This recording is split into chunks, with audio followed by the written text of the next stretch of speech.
When I looked over my notes between the years 1922 and 1926, I am faced by so many cases that present strange and interesting features that it is not an easy matter of choosing which one is of importance. I left most of the cases to the journalists and reporters during those days. Holmes and I made quite a name for ourselves in those years. So I did indeed find it difficult to pick a case on which to write about today. Nonetheless, there is one case I found the memoir on. It was beginning to gather dust in my study when Mary brought it to me when she was cleaning. I read back over the case and found myself with new insights. So much so, I shall recount it for you today.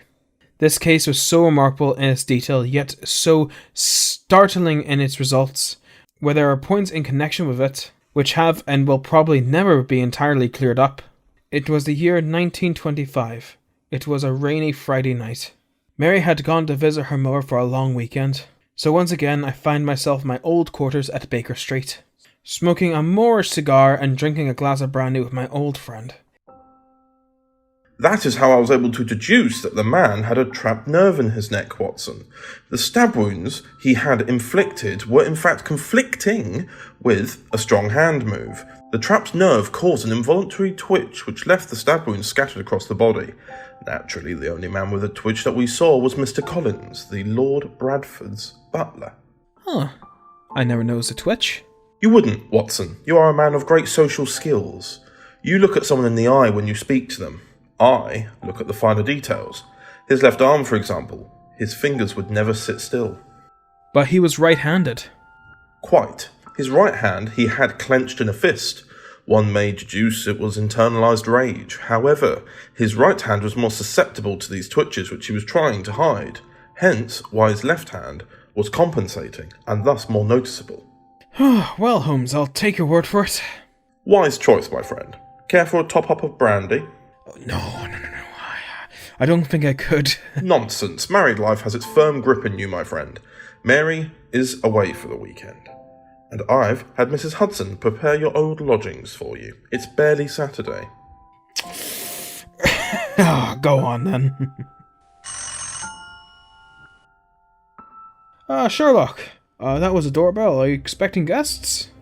We are not. Then who would call at this hour? A friend? Except yourself, I have none. A client, then?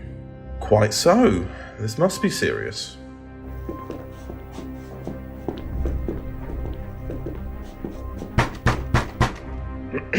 Enter.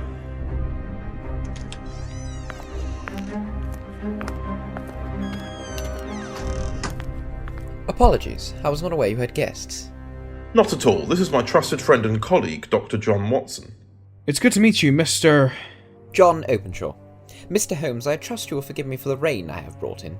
Your landlady was kind enough to hang my coat and umbrella up, however, my shoes have not yet dried. You are a very thoughtful man, but we have rugs. Please, enter. Take a seat. If it's all the same to you, I'd rather stand for this interaction. I'm afraid Holmes will not speak to you unless you are sat down in the chair. He prefers to talk at the same level. Very well. Thank you. I assume you are looking for our services. I understand you are the man who solved the murder of Lord Bradford. We are indeed. Lestrade has informed me that you are the man to go to for strange cases. Anything to get out of work, that's Lestrade. Nonetheless, please proceed with the details of your case. It is no ordinary one. None of those which come to me usually are, Mr. Openshaw. I am the last court of appeal, you see. I don't doubt you, Mr. Holmes. I do, however, wonder, in all of the cases you've solved, where you'll have listened to a more mysterious and inexplicable chain of events than those that have happened in my own family. You fill me with interest, sir. Please, continue with your story. Very well. It is not a matter of my own personal affairs, you understand. It is a hereditary matter, so in order to give you the precise idea of the facts, I must go back to the commencement of the affair. Care for a glass of brandy, then, Mr. Openshaw? That would be helpful, yes please, Dr. Watson.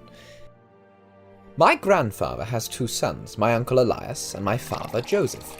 My father owned a small factory in Coventry where he would manufacture bicycles.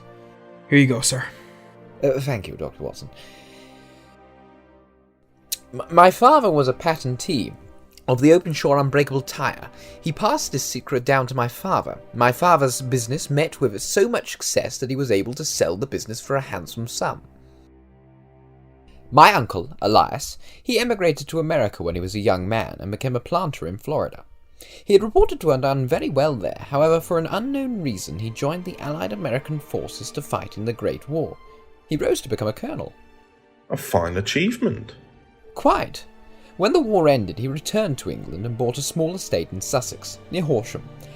He had made a substantial fortune in America, and the reason for leaving them was his aversion to, Negroes.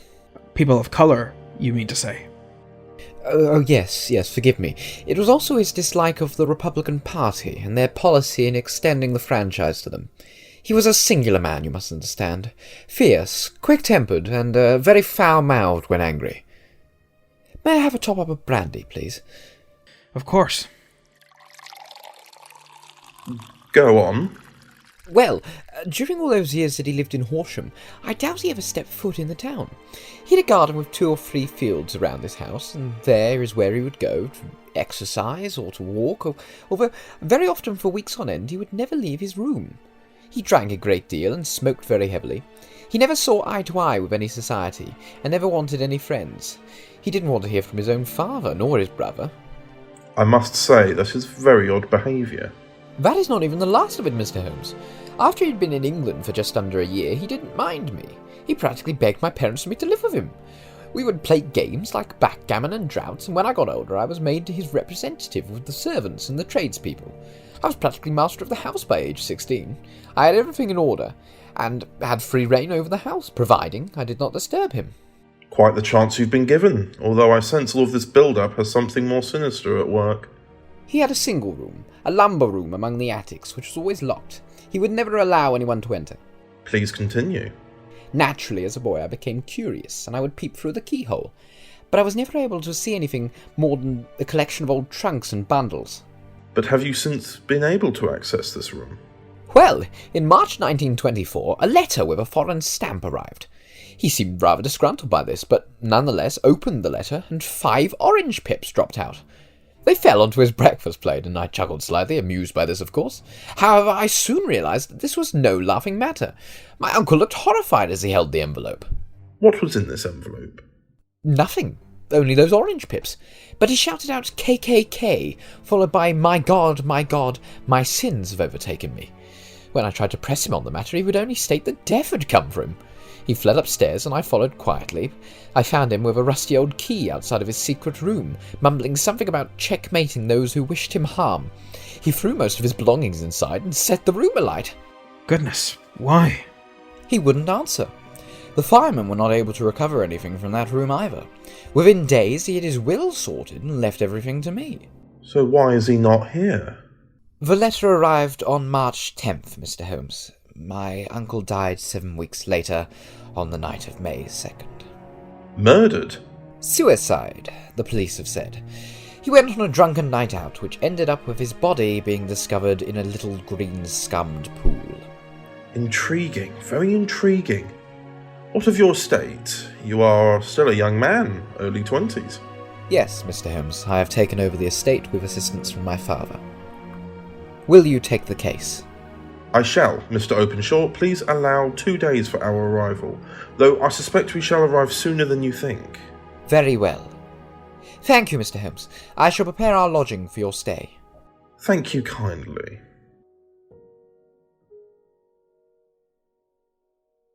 Mr. Openshaw left swiftly. Holmes remained quiet for many minutes after his departure. The KKK were not known to me. The Ku Klux Klan was their true name.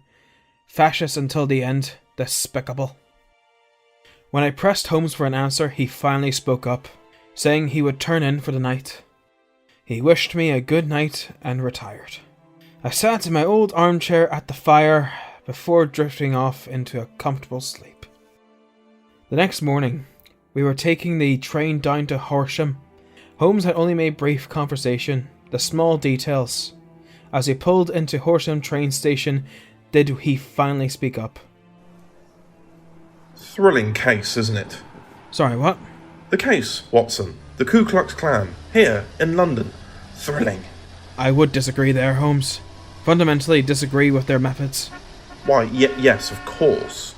I too have seen a fair amount of discrimination in the war rooms during our war days. That makes one of us. Watson?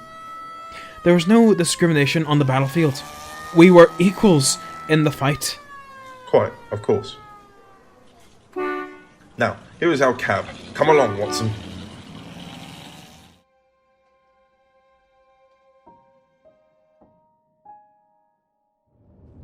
Do you know anything about Orange Pips and this racist bunch?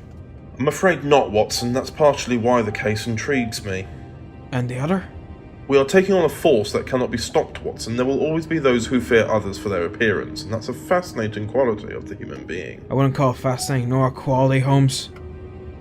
You're not saying you're sympathetic to this KKK, are you? Not at all, Watson. I see people for who they are underneath rather than who they present themselves to be on the outside. You know that. Then why do you condone them? Racism and divided classes is a fundamental part of how our society is built, Watson.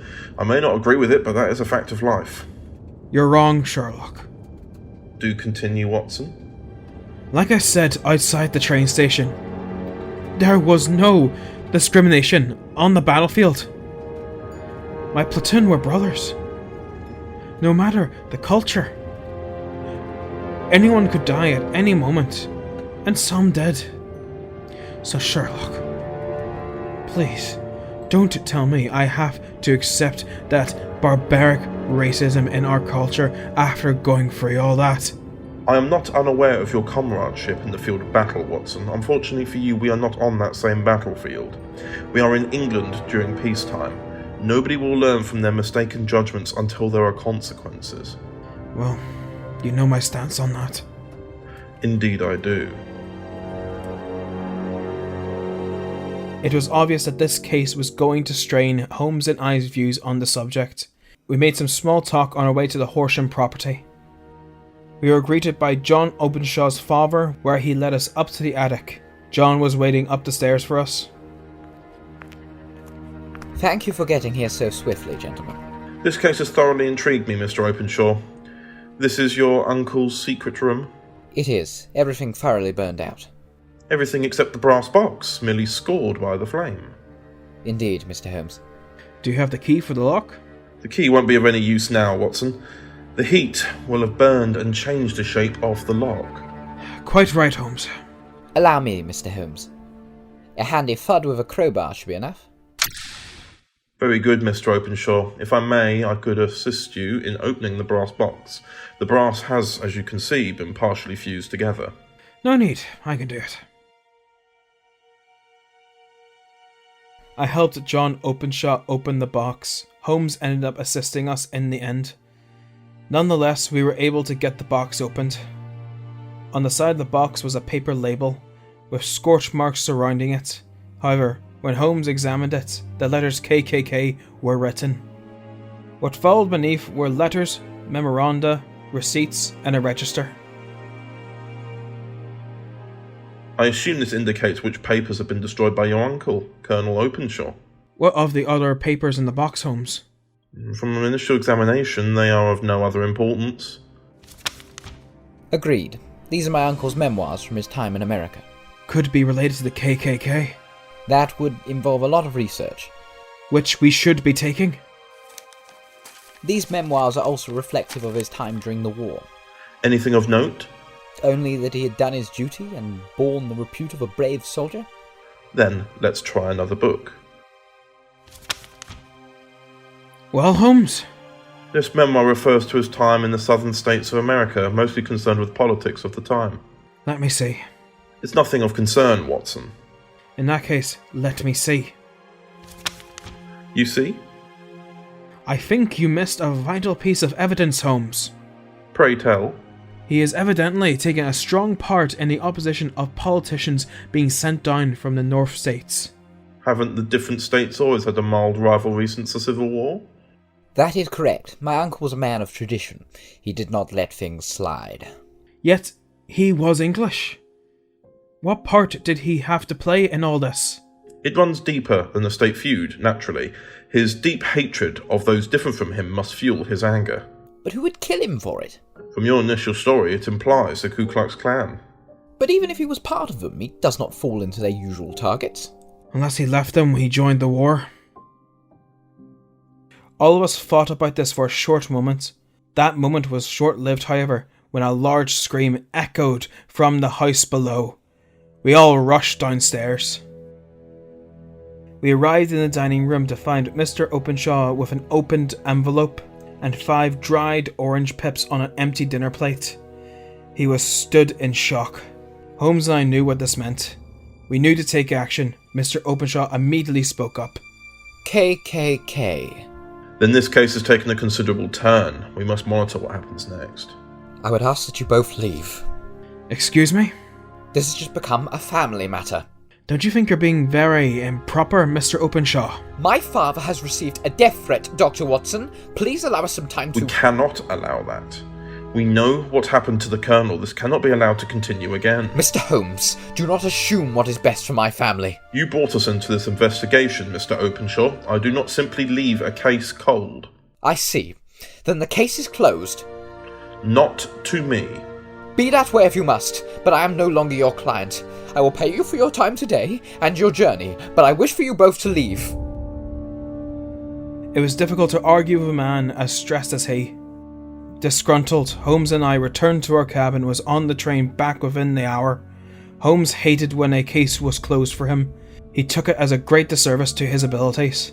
If there is something you ought to know about him, if you dictate the limits or lengths of a case, he will never forget it. We were back at Baker Street on Saturday evening. Holmes sat in his chair at the fire, smoked at his pipe. He was depressed about the case. I'd be lying if I wasn't too. The only upside that I could spend some more quality time with Sherlock Holmes. 3 months later, I was visiting Holmes for the afternoon. We had just solved the case of the exploding man, a scientific method, but with the harshest of consequences. So the exploding man was no illusion? Not at all. Is everything in order, Mr. Holmes? Indeed, Mrs. Hudson. How are you today? Oh, I am well, Mr. Holmes. And Dr. Watson? I am also well, Mrs. Hudson. Just paying an old friend a visit. Oh, he misses you more than you know, John. Now, Mrs. Hudson. I'll bring up some teas for you both. Thank you kindly. Also, there's a gentleman waiting downstairs for you both. A new client? Has he been waiting long? Well, I believe he's nervous to come upstairs.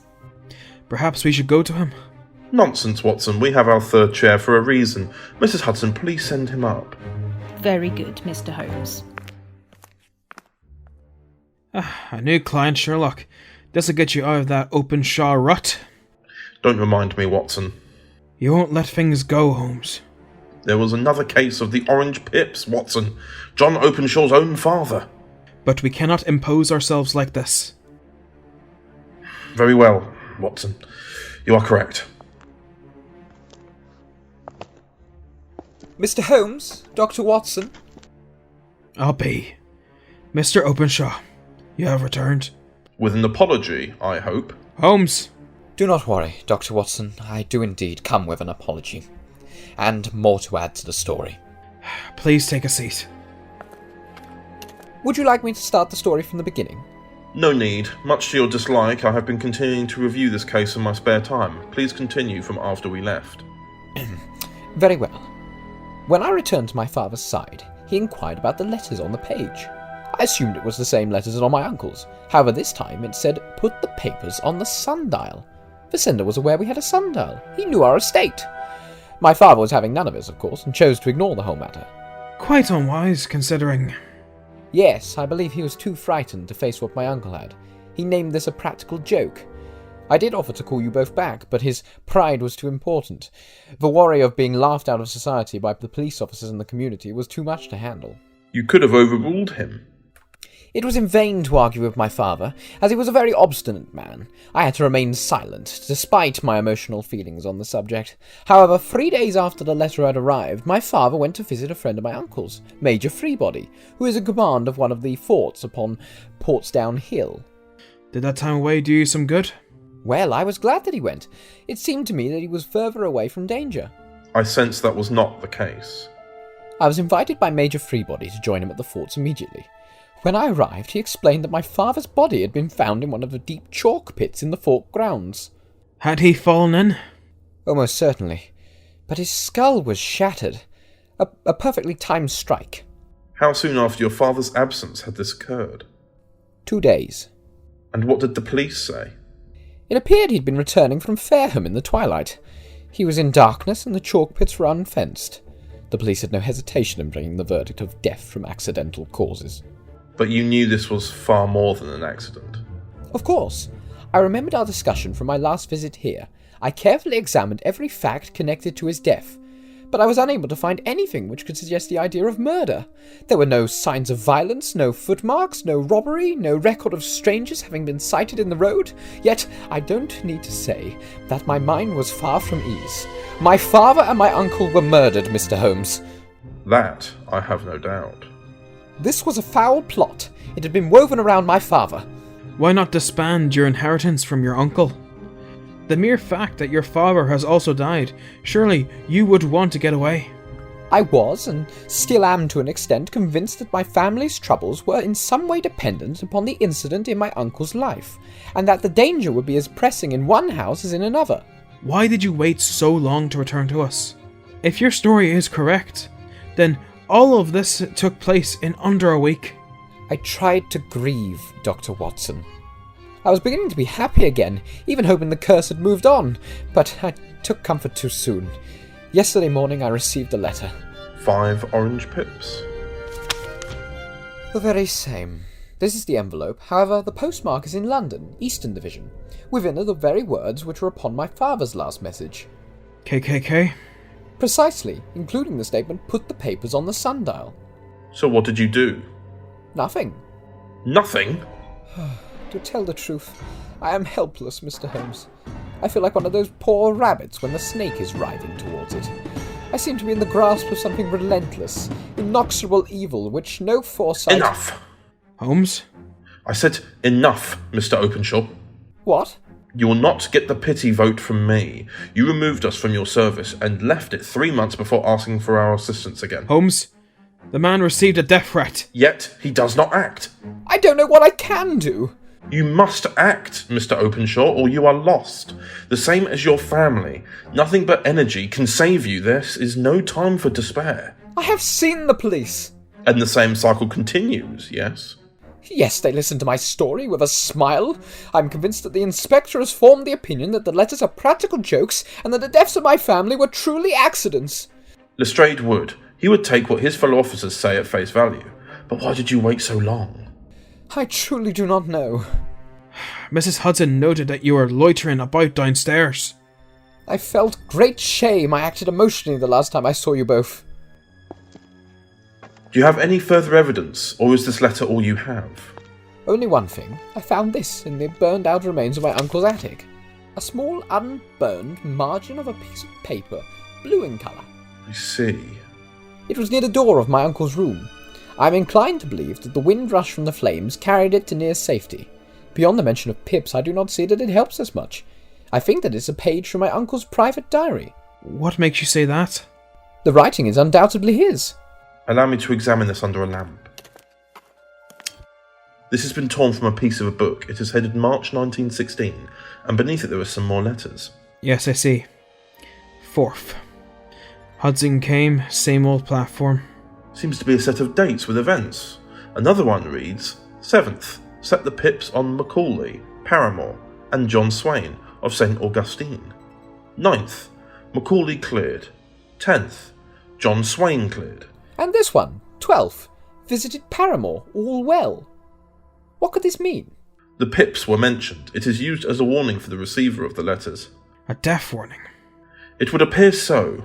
Now, Mr. Openshaw, we must not lose another instant. We cannot spare any time to even discuss these events. You must get home instantly and act. What should I do? What else? Take this piece of paper that you received in the mail and all the other letters from your uncle and father that were received, and put them on the sundial. But I will not get home until dark. Then do not waste time. Very well. Are we to follow, Sherlock? Not until tomorrow, my friend. Can we afford to wait? Our adversary is in London, Watson. Didn't you hear what he said? When did he mention London? The postmark, Watson. London, Eastern Division. Of course. Exactly. We shall call upon him in the next day or so, Watson. For now, we must work. Despite Holmes's outburst, he sat for some time in silence, with his head sunk forward and his eyes bent upon the red glow of the fire. Then he lit his pipe, and leaning back on his chair, he watched the blue smoke rings as they chased each other to the ceiling. I think, Watson, that of all of our cases, we have had none more fantastic than this. Other than the sign of 4? Well, yes, aside from that. Yet, this John Openshaw seems to me to be walking amid even greater perils than any of us realise. But have you formed any definite conception to what these perils are? There can be no question as to their nature. But this is the Ku Klux Klan, Holmes. Why do they pursue this unhappy family? The ideal reason would be, when he had once been shown a single fact in all of this, deduce from it not only all the chain of events which led up to it, but also all of the results that would follow on from it. Naturally. It is not so impossible, however, that a man should possess all knowledge which is likely to be useful to him in his work, and this I have endeavoured, in my case, to do. If I remember rightly, you on one occasion, the early days of our friendship, defined my limits in a very precise fashion. Yes, it was a singular document. Philosophy, astronomy, and politics were marked at 0, I remember. Botany variable. Geology profound as regarded as mud stains from any region within 50 miles of time. Chemistry eccentric. Anatomy unsystematic. Sensational literature and crime records unique. Violin player, boxer, swordsman, lawyer, and self-poisoner by cocaine and tobacco. Those, I think, were the main points of my analysis. Now, Watson, let us consider the situation and what may be deduced from it. In the first place, we may start with a strong presumption that Colonel Openshaw had some very strong reason for leaving America. Men at his time of life do not change all of their habits and exchange willingly the charming climate of Florida for a lonely life of an English provincial town. His extreme love of solitude in England suggests the idea that he was in fear of someone or something. So we may assume, as a working hypothesis, that it was fear of someone or something which drove him from America. As to what it was that he feared, we can only deduce that by considering the formidable letters which he received by himself and his successors. Did you remark the postcards on these letters? According to Openshaw, his letter was from London. Quite. The first one was from Pondicherry, and the second was from Dundee. How can you know that, Holmes? Well, when we visited John Openshaw, he had left these letters on the side table in the main hallway. I spotted the postmarks, and from my extensive knowledge in the postmark industry, I was able to pin down where they were from. I see. Sherlock, you know too much sometimes. Nonetheless, the third stamp was from East London. Now, what do you deduce from that? Most of East London are seaports, so the writer was aboard a ship then? Excellent. We already have a clue. There can be no doubt that the probability, and the strong probability that it is that the writer was on board of a ship. Now let us consider another point. In the case of Pondicherry, 7 weeks elapsed between the threat and its fulfilment. In Dundee, it was only some 3 or 4 days. Does that suggest anything to you? A greater distance to travel. But the letter had also a greater distance to come. Then I am afraid I do not see your point, Holmes. Watson, there is at least a presumption that the vessel in which the man or men are in is a sailing ship. It looks as if they always send a singular warning or token before them when starting upon their mission. You see how quickly the deed followed from the sign when it came to Dundee. If they'd come from Pondicherry in a steamer, they would have arrived almost as soon as their letter, but, as a matter of fact, 7 weeks elapsed. I think that those 7 weeks represented the difference between the mail boat, which brought the letter, and the sailing vessel, which brought the writer. This is possible. More than that, it is probable. And now you see the deadly urgency of this new case, and why I urged young Openshaw to caution. The blow has always fallen at the end of the time which it would take for the sender to travel the distance, but this one comes from London, therefore we cannot count upon delay. Oh my god. Then that means... The papers which Openshaw carried are obviously of vital importance to the personal persons in the sailing ship. I think that it's quite clear that there must be more than one of them. A single man could not have carried out 2 deaths in such a way as to deceive a coroner's injury. There must have been several in it, and they must have been men of resource and determination. Their papers they mean to have, by the holder of them who it may, in the way that you see KKK ceases to be the initials of an individual, and it becomes a badge of a society. A member of the Ku Klux Klan. Precisely. We have wasted too much time, it seems. Get your coat, Watson, we must make haste for Horsham. The Ku Klux Klan, a name derived from the fanciful resemblance to the sound of produced by cocking a rifle. This terrible secret society was formed by some ex-Confederate soldiers in the southern states after the Civil War, but it rapidly formed local branches in different parts of the country, notably in Tennessee, Louisiana, the Carolinas, Georgia, and Florida. Its power was used for political purpose, and principally for terrorizing the minority voters and murdering and driving them from the country of those who were opposed to its views. Its outrages were usually preceded by a warning sent to the marked man in some fantastic but generally recognized shape or sprig of oak leaves in some part, melon seeds, or orange pips in others. On receiving this, the victim might either openly abjure his former ways, or might fly from the country. If he braved the matter out, death would unfailingly come upon him, and usually in some strange and unforeseen manner. So perfect was the organisation of the society, and so systematic in its methods, that there is hardly a case upon record where any man succeeded in braving it with impunity, or in which any of its outrages were traced home to the perpetrators. Don't sound like you're admiring them, Sherlock. I do not, Watson. Their methods are abhorrent, but nonetheless, for some years the organisation flourished in spite of the efforts of the United States government and of the better classes of the community in the South. Eventually, in the year 1916, the movement rather suddenly collapsed, although there have been some sporadic outbreaks of same sort since that date. And now they're back? I don't believe that they have ever truly gone, Watson. Now, you will observe that the sudden breaking up of the society was coincident with the disappearance of Openshaw from America with their papers. It may well have been cause and effect. It is no wonder that he and his family have some of the more implacable spirits upon their track. You can understand that this register and diary may implicate some of the men in the South, and that there may be many who will not sleep easy at night until it is recovered. Then the page we have seen is such as we might expect.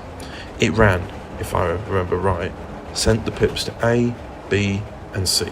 That is, sent the society's warning to them. Then there are successive entries, and that A and B cleared or left the country. Finally, that C was visited with, I fear, a sinister result for C. Well, I think, John, that we may let some light into this dark place. And I believe that the only chance young Openshaw has in the meantime is to do what I have told him. We can only beg he does so. Despite the train taking a shorter amount of time to get to Horsham than before, the train journey felt like a lifetime. I can see Holmes was trying to hide his excitement for this case. Despite the danger, this case was very close to the Great War, and as we know, Sherlock lived for it.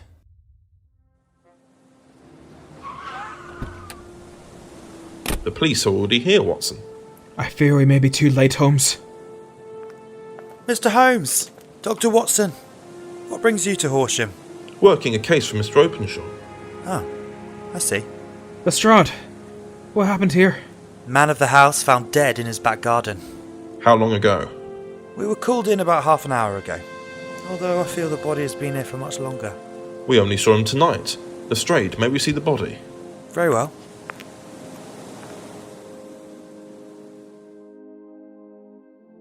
The murder did not fit the MO. The other murders were subtle. This one was obvious. However, Holmes claimed to not find any evidence at all. A clean murder scene, even from Sherlock Holmes himself. He took the last train back. We both did not feel like talking. In fact, we both felt like failures. The following morning, I read out the newspaper account of the murder.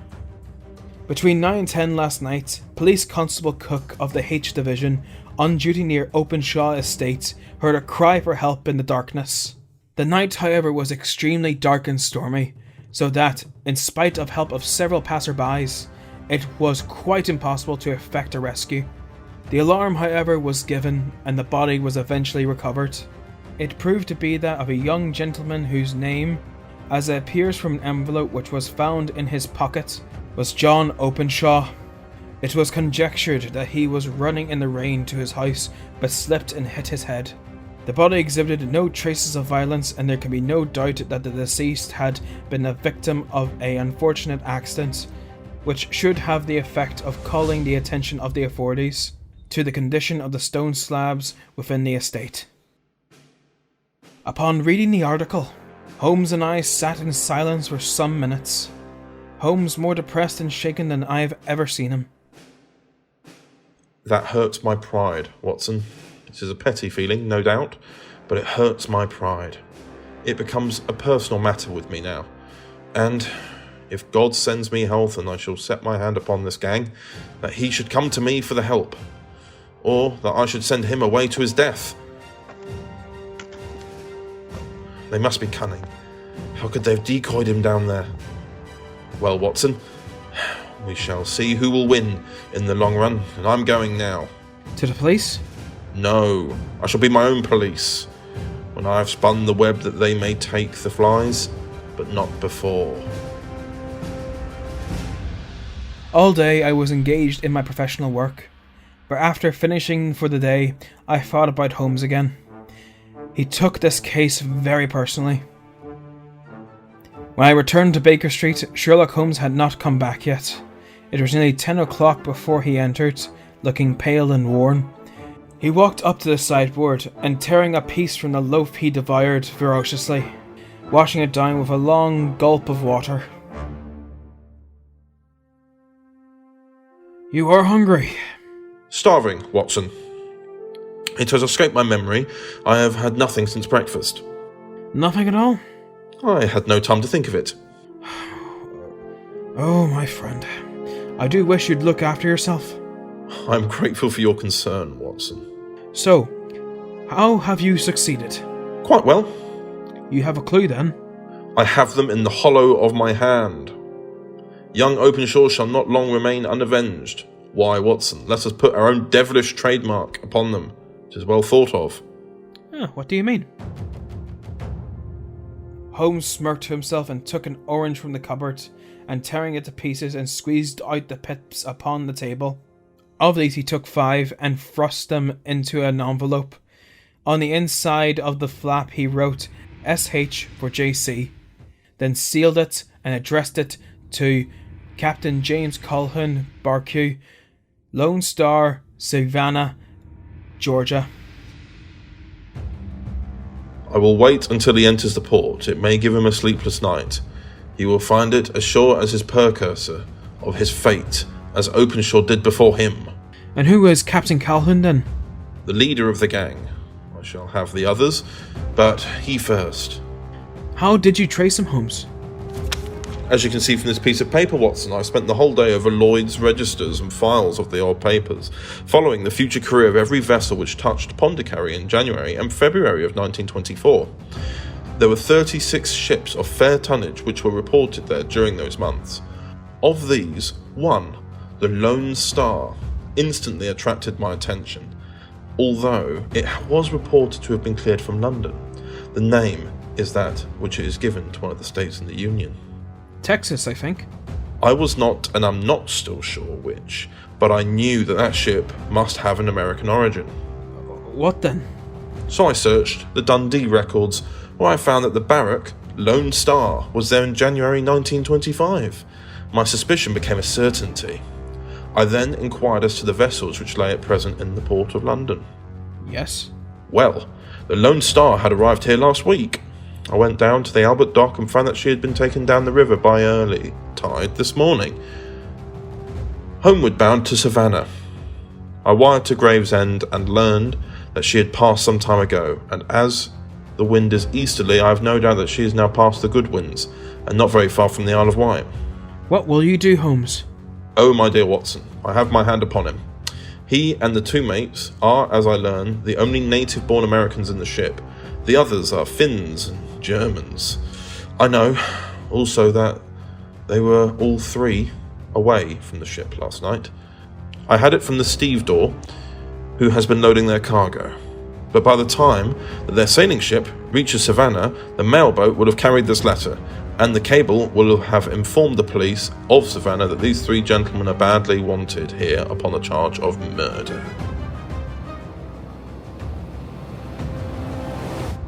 There was ever a flaw, however, in the best laid of human plans, and the murderers of John Openshaw were never to receive the orange pips which would show them that another, as cunning and as resolute as themselves, was upon their track.